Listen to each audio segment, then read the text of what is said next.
Je suis fatigué, patron. Bonjour les amis runners. Alors ce matin, j'avais envie de vous parler de la récupération. La récupération après une course à pied du dimanche, où on a un petit peu envoyé. Après un entraînement spécifique, où on a travaillé la vitesse, on a fait du cadencé. Comment bien récupérer pour pouvoir gagner en efficacité, en performance. Donc je vais vous donner les 3 principes fondamentaux pour bien récupérer.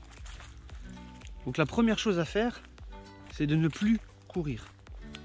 Ça paraît évident, et pourtant il y en a plein qui courent le lendemain.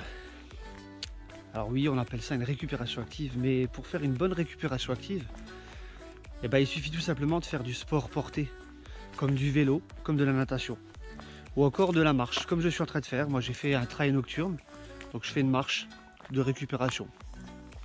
Ça c'est le premier principe. Voilà, on peut éviter de courir. On a fait des micro-lésions dans tous nos muscles. Certains préfèrent donc courir le lendemain d'une course plutôt que de récupérer, qui est pour moi plus judicieuse, qui est pour moi dans le respect de la récupération active, plus raisonnée, plus responsable. Voilà, je sais pas, dites-moi ce que vous en pensez. Voilà, pourquoi pas, dites-moi aussi si vous avez une autre manière de récupérer que la récupération active par sport porté ou par marche tout simplement. Une petite marche tranquillement dans les bois ou je sais pas, en ville. Je pense que c'est la meilleure solution, la plus intelligente, du moins sur long terme. Voilà, il faut toujours penser long terme. C'est sûr que vous allez récupérer une récupération active en courant, en trottant, vous allez récupérer. Mais sur le long terme, si on additionne toutes les sorties course à pied, le nombre d'impacts qu'il y a sur nos jambes, c'est quand même incroyable. Si on peut éviter quelques impacts, n'hésitons pas à faire d'autres sports pour récupérer plus facilement. Deuxième principe fondamental, c'est de bien s'hydrater après la course. On dit toujours qu'il faut s'hydrater pendant la course. Moi, je peux que vous conseiller de bien vous hydrater après la course. Parce qu'on a perdu beaucoup d'eau. Et même l'eau qu'on a bu pendant la course ne suffit pas à refaire le stock d'eau que vous avez dans le corps. Donc continuez de vous hydrater. Pas la peine de boire 1 litre d'eau à la fin de votre course. Non, continuez de boire normalement, mais n'oubliez pas de boire. Ça, c'est très important. Et puis, bien entendu, mangez plutôt sainement. La bière après l'effort, oui, bien sûr, hein, vous pouvez vous faire plaisir, il n'y a pas de problème. Mais faites-vous plaisir de temps à autre, pas tout le temps. Bon, ça paraît évident. Troisième principe, le plus grand des principes. C'est tout bête, mais il faut tout simplement dormir. Il faut laisser le temps au corps de récupérer.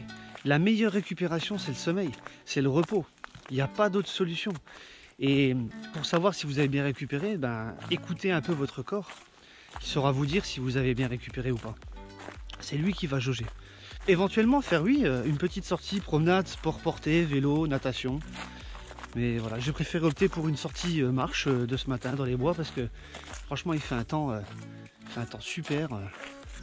Donc j'ai préféré me faire plaisir en faisant une sortie dans les bois. Donc cette récupération, elle marche aussi pour les récupérations entre les séances. Quand vous faites une préparation spécifique, quand vous préparez un marathon, vous préparez un trail, un 10 km, ne restez pas focalisé sur l'entraînement. Coûte que coûte, il faut absolument faire mon entraînement. Si vous n'arrivez pas à sortir une séance propre, spécifique, ne la faites pas. Sautez-la, vous serez beaucoup plus en forme pour attaquer la séance suivante. C'est pas un problème.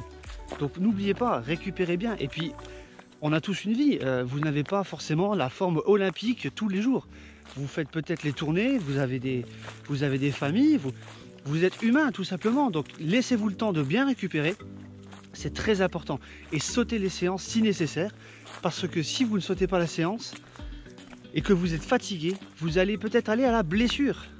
Donc imaginez, est-ce qu'il vaut mieux sauter une séance pour être en forme? Ou est-ce qu'il vaut mieux faire cette séance et risquer la blessure pour ne pas arriver à réaliser votre objectif? La réponse, elle est évidente. Sautez la séance, récupérez bien, dormez bien, mangez bien, buvez beaucoup d'eau régulièrement. Et c'est aussi simple que ça. Merci de m'avoir écouté. Si cette vidéo vous a plu, n'hésite pas à liker tout simplement. Et si tu veux suivre mes conseils, mes récits de courses, de défis, n'hésite pas à t'abonner, ça me fera super plaisir. Et n'hésite pas à laisser un commentaire en question ou une remarque. Comment toi tu récupères aussi, c'est intéressant de savoir. Peut-être que tu as d'autres techniques. Je sais qu'il y en a beaucoup qui courent le lendemain d'une course. Moi je ne suis pas d'accord. Voilà. Le débat est lancé. À vous de me le dire. Je vous dis donc à très bientôt. Et puis bonne récupération alors. Ciao.